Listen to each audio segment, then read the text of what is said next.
I've been stacking ever since I was 18 years old, Mario, and often I bought at prices which seemed like an all-time high at the time, and I just bought two more coins this week or last week actually, and as far as near as makes no difference, the all-time high. So if you take the level here, which is around 50 times, have you got a calculator there, Clive? So 50 times 1,246%. Well, that's $623. So, there are people, I think Bank of America is talking about $309 silver. So there you go. And here's the monthly chart, Clive. It still looks pretty bullish, doesn't it? I know we had Yeah, that move to 121, but tomorrow I think we could make it this week we could make a new high. Longtime precious metals advocate Clive Thompson joined Mario Innecco to discuss silver's explosive upside potential. Thompson revealed he has been stacking silver since age 18, consistently buying even at what seemed like all-time highs. With silver recently surging toward $121, he highlighted a bold projection. Multiplying $50 by 1,246% suggests a potential $623 target. Meanwhile, Bank of America has referenced forecasts around 309 silver dollars, reinforcing bullish sentiment. Me and Neko noted the strong monthly chart structure, suggesting another breakout could occur soon. With momentum building, analysts believe new highs may arrive faster than many expect. Now, we present the clips from theirs interview. Before we continue to discuss this, please subscribe to our channel and activate the bell icon for timely updates. Thank you and enjoy the video. I did this chart here because I think this Iran war, whatever you want to call it, operation whatever, is a big enough event to to compare to 9/11. And this is what happened to gold after 9/11. It bottomed just below 300, and then it went on a bull market for the next 9 years or so. And we're already in the bull market now. So I think we could accelerate. This could be a trigger.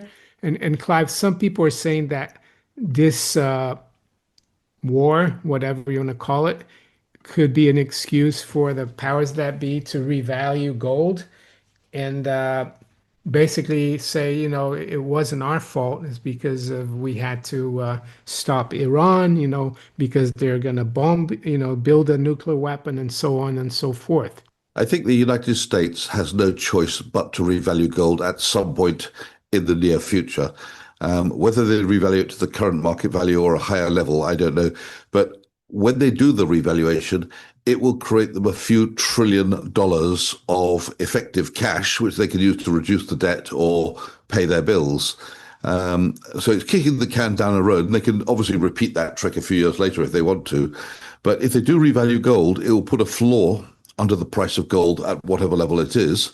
And I think realistically speaking, if they do revalue it, they probably should choose a level which is nearly three times the price today, which is about 15,000. That's if I was the United States, that's where I'd put the number right now. Well, I'm going to bring up that chart I brought up earlier of gold, and I've adjusted here. This was the first time it was around here that I heard about a cup and handle, and it was Jim Sinclair who had his website. I followed it.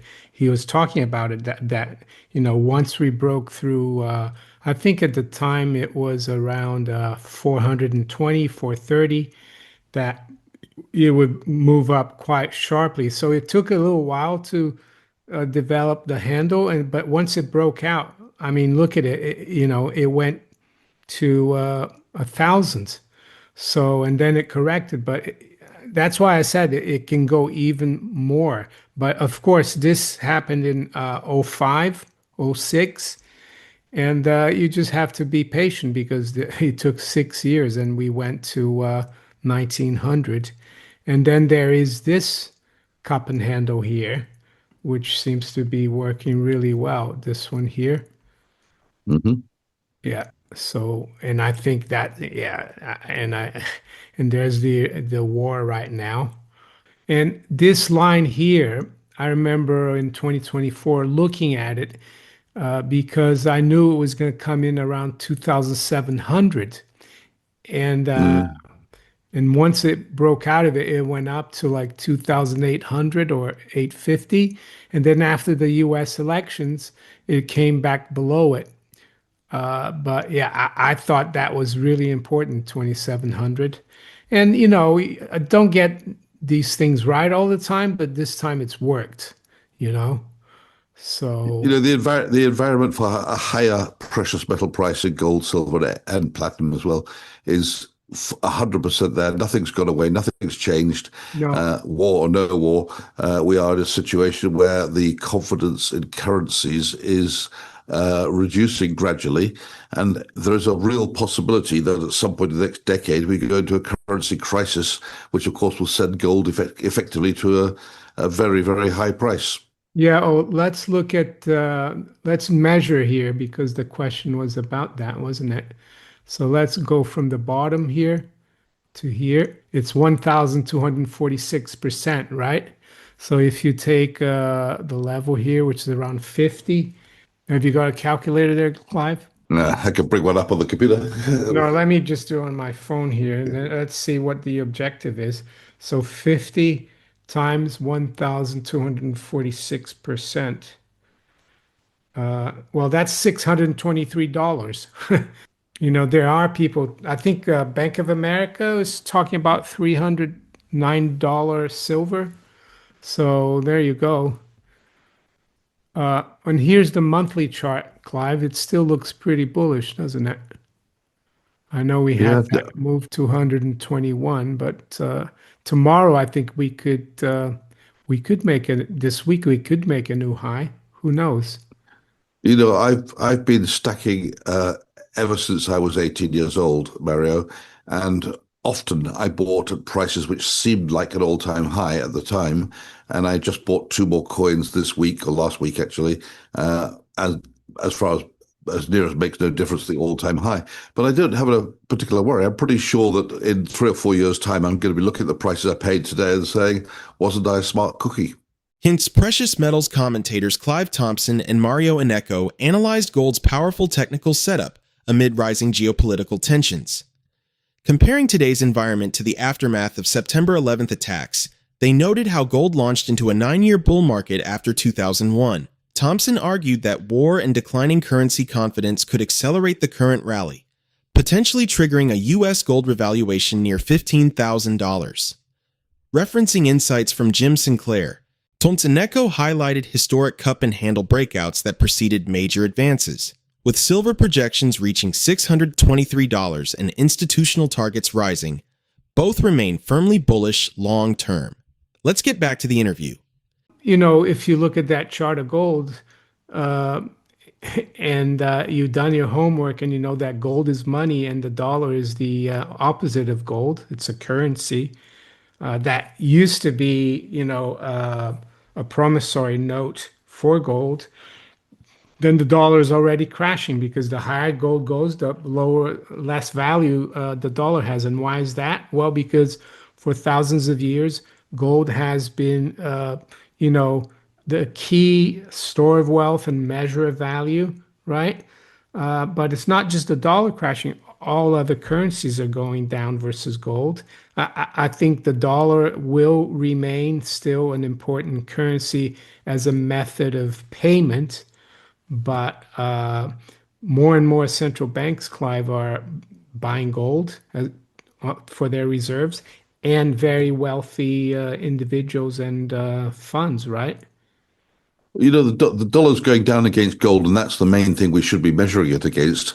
But, even if you measure it against other currencies, it's down 10% last year against the other currencies. If you look at Yeah. the DXY, and Yeah. it's down another, 2 to 3% this year.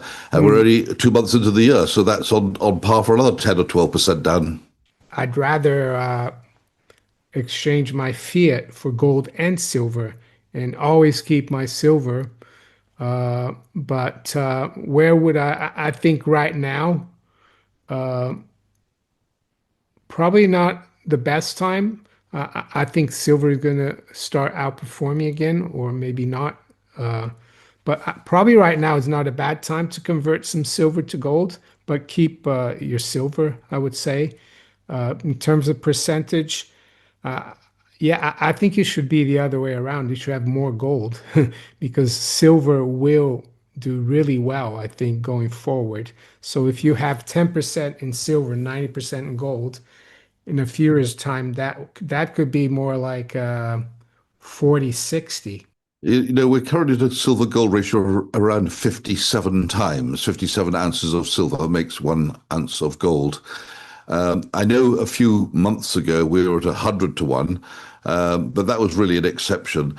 57 to 1 where we are now is not out of line with the long-term ratio of gold to silver, but there's been plenty of times where we've been down way, way lower than that at 30 or 40 times an ounce of silver. So if I was even thinking of changing silver to gold, I'm definitely not going to do that.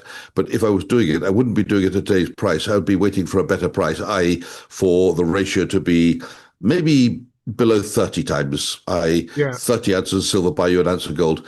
But I think we'll probably get, there's a good chance we'll, at some point in the next decade, we might well get to 10 to 1. I agree with you. And back in 2011, it got down to 31 to 1, around that level.